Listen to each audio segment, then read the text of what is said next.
Hi hello नमस्कार, स्वागत है आपका एक बार फिर आपके अपने चैनल मेडिक अड्डा प्लस में। अभी हम पढ़ रहे हैं हीमेटोलॉजी और हीमेटोलॉजी की क्लास आज हमारी तीसरी है। आज की जो डेट है 13/6/2024 और आज की इस क्लास में हम सीखेंगे क्लॉटिंग फैक्टर, पीटीआईएनआर, एपीटीटी के बारे में।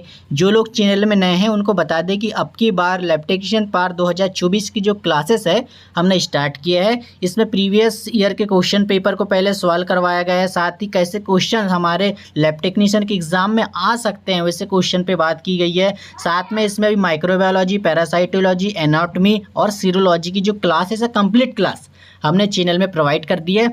अभी जो हमारी क्लास आज की होगी ये हीमेटोलॉजी की तीसरी क्लास होगी। अभी तक हमने पहला और दूसरा जो क्लास है इसमें हमने कवर कर लिया है। तो आइए देखते हैं कि आखिर क्लॉटिंग फैक्टर होता क्या है, कैसे काम करता है, तो सारी जानकारी आपको मिलने वाली है।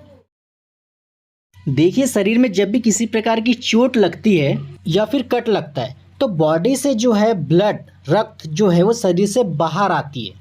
पर एक समय ऐसा आता है जो ब्लड है वो बहना रुक जाता है, मतलब स्टॉप हो जाता है। ब्लीडिंग जब स्टॉप हो जाती है तब हमारे ब्लड में प्लेटलेट के साथ 13 क्लॉटिंग फैक्टर अपनी अपनी भूमिकाएं निभाते हैं और ब्लीडिंग को स्टॉप यानी कि बहने से रोकने के पीछे जो हमारे बॉडी में है 13 क्लॉटिंग फैक्टर जो वर्क करते हैं, जिनका अलग अलग सिद्धांत होता है कि जो खून को बहने से रोके उसी को हम बोलते हैं क्लॉटिंग फैक्टर। तो हमारी बॉडी में ऐसे 13 क्लॉटिंग फैक्टर मौजूद होते हैं। तो उन्हीं फैक्टर के बारे में पढ़ेंगे, इनकी नॉर्मल रेंज क्या है, कैसे काम करते हैं, कैसे टेस्ट इनका परफॉर्म करते हैं, आइए सीखते हैं। देखिए, इनके नाम कुछ इस प्रकार से हैं। देखिए, पहला फाइब्रिनोजल, दूसरा प्रोथ्रोम्बिन। आप प्रोथ्रोम्बिन लगाते हैं ना पीटीआईएनआर, पीटी, तो उसी को प्रोथ्रोम्बिन, ये दूसरे क्लॉटिंग फैक्टर पर वर्क करता है। तीसरा टिश्यू थ्रोम्बोप्लास्टिन। चौथा कैल्शियम आयन। कैल्शियम आयन आपकी ईडीटी ट्यूब में रहता है, वो क्लॉट होने से उसको रोकता है। रेवाल factor, stable factor, anti haemophilic factor, Christmas factor, saturated power factor, plasma thromboplastin, haemorrhage factor और फाइब्रिन स्टेबिलिटी फैक्टर। तो ये हमारे 13 क्लॉटिंग फैक्टर्स होते हैं। अब आगे देखिए, आपने 13 जो क्लॉटिंग फैक्टर अभी देखा, ये जो 13 क्लॉटिंग फैक्टर एग्जाम में आता है कि कहाँ से सिंथेसाइज होता है, मतलब इनका संश्लेषण कहाँ से होता है। तो आपको बताना है कि जितना अपने 13 क्लॉटिंग जो फैक्टर है वो हमारे लीवर से संश्लेषण होता है, लीवर में सिंथेसाइज होता है। ओके, अब दूसरा क्वेश्चन हमारा बनता है कि एपीटीटी से बनेगा और पीटीआईएनआर से बनेगा। तो एपीटीटी से पूछेगा कि इनकी नॉर्मल रेंज क्या होती है और इसका जो फुल फॉर्म क्या होता है, साथ में ये कब करवाते हैं, इसकी कौन कौन सी कंडीशन में ये करवाई जाती है। तो देखिए, सबसे पहले तो देखेंगे एपीटीटी का फुल फॉर्म देखेंगे, एक्टिवेट पार्टिकल थ्रोम्बोप्लास्टिन टाइम। मतलब कि एक ऐसा टाइम होता है जो कि थ्रोम्बोप्लास्टिन के टाइम को बताता है। अब ये किसी पेशेंट का कब किया जाता है, तो एग्जाम में आता है कि how many PT INR use in a condition, मतलब कौन सी कंडीशन में ये पीटीआईएनआर करवाई जाती है। पहली कंडीशन, जब किसी पेशेंट का ब्लड जो है वो नहीं रुक रहा है, मतलब कि ब्लड हमेशा बहते रह रहा है। दूसरी कंडीशन, जब किसी पेशेंट का ऑपरेशन होना है तब करवाते हैं। या फिर तीसरी कंडीशन, जो 13 क्लॉटिंग फैक्टर आपको बताया उसमें से किसी में डैमेज लग रहा है, कोई खराब है, तब अपन ये टेस्ट जो है पेशेंट का करवाते हैं। या फिर चौथी कंडीशन, जब किसी पेशेंट को हेपेरिन की थेरेपी दे रहे होते हैं तब यह टेस्ट करवाते हैं। ओके, अब देखिए, यहाँ जो है हीमोफीलिया ए में भी ये टेस्ट जो है वो करवाते हैं। अब हीमोफीलिया ए क्या होता है, तो हीमोफीलिया ए जो होता है ये जो आपके 7वें नंबर का जो क्लॉटिंग फैक्टर है, कौन सा नंबर का, 7वें नंबर का जो क्लॉटिंग फैक्टर है वो अगर डैमेज होता है तो जो पेशेंट को हीमोफीलिया ए की दिक्कत आती है। एग्जाम में ये क्वेश्चन बहुत इंपॉर्टेंट है, कई बार आया है कि हीमोफीलिया ए में कौन सा क्लॉटिंग फैक्टर जो है आपका इनएक्टिव हो जाता है। तो आपको बताना है कि क्लॉटिंग फैक्टर जो 7 है वो हीमोफीलिया ए में हो जाता है। उसी बात अगर आप आगे देखोगे तो यहाँ पर दिखा हीमोफीलिया बी।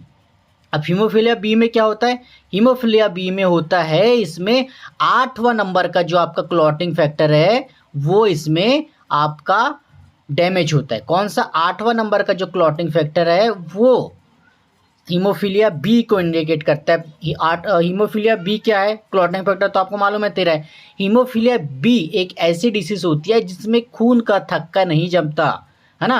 और हीमोफीलिया बी को ही रॉयल डिसीज कहते हैं। रॉयल डिसीज इसीलिए क्योंकि महारानी विक्टोरिया को एक बार हो गया था, तो वहीं से इस बीमारी को हीमोफीलिया बी को रॉयल डिसीज कहते हैं। कई बार एग्जाम में पूछा है कि which of the following disease are cardinal royal disease. तो आपने को वहाँ बताना है कि हीमोफीलिया बी को ही रॉयल डिसीज मतलब महाराजाओं की बीमारी भी इसको कहते हैं।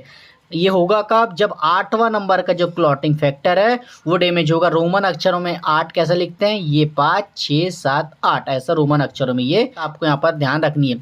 उसके बाद विनब्रांड डिसीज होती है तब भी एपीटीटी करवाते हैं ना।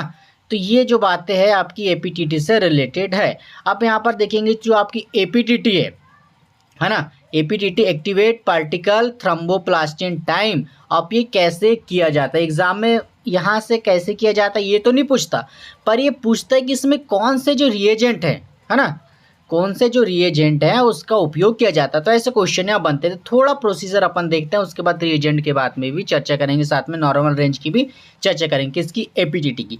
तो अभी तक एपीटीटी के बारे में आपने सीखा कि एपीटीटी का फुल फॉर्म, साथ में एपीटीटी कब किसी पेशेंट का करवाया जाता है, और एपीटीटी से संबंधित किसका है, हीमोफीलिया ए से भी है, हीमोफीलिया बी से भी है। हीमोफीलिया बी क्या है, रॉयल डिसीज है जिसमें क्लॉटिंग फैक्टर 8 आपका डैमेज होता है। ओके, अब इसका प्रोसीजर क्या है, आप कैसे एपीटीटी करना, कुछ नहीं होता। एक हमारे पास रहती है टेस्ट ट्यूब, जो लोग करते हैं उनको आइडिया भी होगा कि टेस्ट कैसे किया जाता है। इसमें 100 माइक्रोलीटर हम क्या डाल देते हैं, प्लाज्मा। उसके बाद 100 माइक्रोलीटर इसमें अपन डाल देते हैं क्या, एपीटीटी का जो रिएजेंट आता है वो डाल दिए। उसके बाद इसको वाटर बाथ में रख देते हैं, किसमें, वाटर बाथ। और जिन लोगों को शायद वाटर बाथ के बारे में मालूम होगा, कि कई लोग को नहीं होता, तो वाटर बाथ एक ऐसा टब होता है, यानी कि टब समझ लीजिए जिसमें पानी होता है थोड़ा गर्म कुनकुना पानी, और उसमें उसका टेम्परेचर 37 डिग्री सेल्सियस होता है। कई बार आता है कि वाटर बाथ का टेम्परेचर कितना होता है, ऐसे क्वेश्चन भी आते हैं, है ना। तो 37 डिग्री सेल्सियस होता है। उसमें खाली अपने को 5 मिनट के लिए अपन वो हमारा जो ट्यूब है उसको हमने इसमें रख दिया। अब 5 मिनट के बाद रख दिया, उसके बाद 5 मिनट जैसे ही कंप्लीट होता है उसमें 100 माइक्रोलीटर अपने को डालना होता है Ca12, है ना। जैसे ही Ca12 एक कैल्शियम क्लोराइड होता है, जैसे ही अपन इसको डाले कैल्शियम क्लोराइड को, साथ ही स्टॉप वॉच अपने को हमने इसमें चालू कर दिया। स्टॉप वॉच जैसे ही चालू कर दिया, उसके बाद अपन जैसे ही क्लॉट होगा तो अपन स्टॉप वॉच को बंद कर देंगे, रीडिंग नोट कर लेंगे।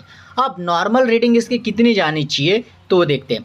अगर एपीटीटी की नॉर्मल रेंज एग्जाम में 2 बार पूछ चुका है ना, एपीटीटी की क्या नॉर्मल रेंज, अगर एपीटीटी की जो नॉर्मल रेंज है अगर वो 38 से 42 होता है ना, कितना, 38 से 42 होता है क्या, सेकंड में, तो वो अपनी नॉर्मल मानी जाती है।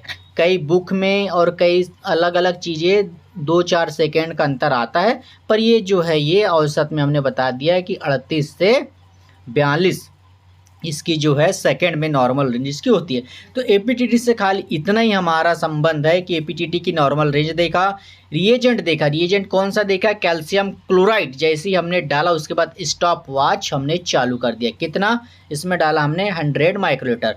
उसके बाद हमने सीखा इंक्यूबेट कर दिया किसमें, वाटर बाथ में। वाटर बाथ क्या होता है, एक टब होता है जिसमें गर्म पानी होता है, उसका टेम्परेचर कितना होता है 37 डिग्री सेल्सियस, है ना। बस इतना ही था। अब देखेंगे अपन प्रोथ्रोम्बिन टाइम, जो सोडियम साइट्रेट में जो आप सैंपल लेते हैं वो वाला टेस्ट, जिसको क्या बोलते हैं PTINR, मतलब प्रोथ्रोम्बिन टाइम। अब प्रोथ्रोम्बिन टाइम का जो संबंध अभी हमने बताया था कि इससे है, प्रोथ्रोम्बिन टाइम का जो संबंध है फैक्टर 2 से है। पहला तो है कौन सा, फाइब्रिनोजेल, दूसरा जो है प्रोथ्रोम्बिन टाइम। तो एग्जाम में आता है कि जो प्रोथ्रोम्बिन टाइम है PTINR है, उसका संबंध 13 में से कौन से क्लॉटिंग फैक्टर से एग्जाम में या क्वेश्चन आता है। तो यहाँ पर अपने को बताना है कि वह जो है वो दूसरे नंबर का जो संबंध रहता है ना।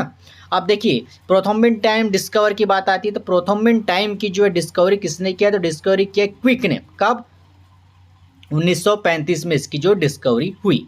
बात की क्लियर है यहाँ तक। अब देखिए आगे देखेंगे कि इसकी प्रोसीजर क्या होती है। देखिए फैक्टर कौन कौन से इसमें डैमेज होते हैं, देखिए 2 तो अपना डैमेज हो ही रहा है, 2 में अगर डैमेज आ रहा है तब देखते हैं, पर कई दफ़ा इसमें 7, 10 और 5 में भी इसमें दिक्कतें आ जाती है ना। ये सिंपल सी बात है, पर 2 अपने को ध्यान रखना है।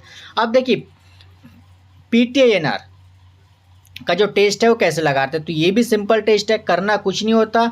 इसमें अपन जो है प्लाज्मा ले लिए, कितना, 100 माइक्रोलीटर, जिसमें उसमें लिया था। उसके बाद इसमें हमने ले लिया क्या, इसमें ले लिया अपन 100 माइक्रोलीटर थ्रोम्बोप्लास्टिन, है ना।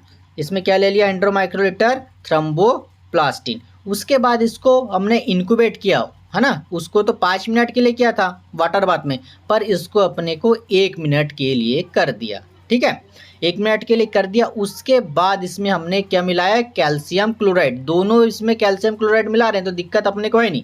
जैसे कैल्शियम क्लोराइड मिलाते हैं अपन, स्टॉप वॉच को चालू कर देते हैं। तो एग्जाम में आता है कि जो PTINR और APTT के लिए कौन सा रिएजेंट यूज़ किया जाता है, तो आपको बताना है कि इसमें कैल्शियम क्लोराइड का जो है यूज़ किया जाता है। सैंपल तो आपको मालूम है कि इसमें आप लेना है ना। और देखिए आगे यहाँ पर दिया है कि जो आपका PTINR है इसकी नॉर्मल रेंज, तो इसकी नॉर्मल रेंज कितनी होती है, इसकी नॉर्मल रेंज 12 से 15 होती है। अब आपको बताना है कि APTT की नॉर्मल रेंज कितनी होती है।